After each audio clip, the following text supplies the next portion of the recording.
Unsay Bisaya sa I don't mind ug kanusa ni siya gamiton. Hello everybody, my name is Nay. I welcome you to my channel. Welcome! Ang goal ani nga channel kay tabangan ang mga Bisaya mosulti og English fluently, naturally, ug confidently.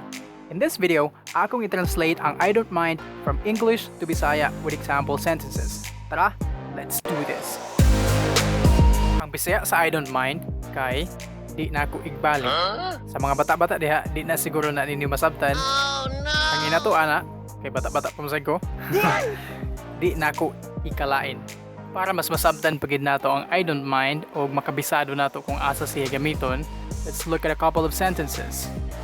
I don't mind if I learn English or not. Sa Bisaya ana, di na ako igbali kung makaton kog English or di. Another example, I don't mind if you don't love me back. Sa Bisaya ana, di na ako igbali kung di ko nimo higugmaon. Now let's look at two do you mind questions para makaibaw ta unsaon nato pagtubag. Ang una, do you mind if I borrow your pen? Sa Bisaya ana, imo bang ikalain kung manghuwam ko sa imong pen? Kung di ka ganahan magpahuwam sa imong pen, wala kag yes, I do.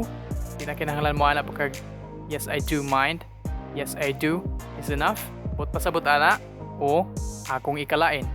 Pero kung di nimo ikalain nga ipahuwam ang imong pen, wala kag no, I don't.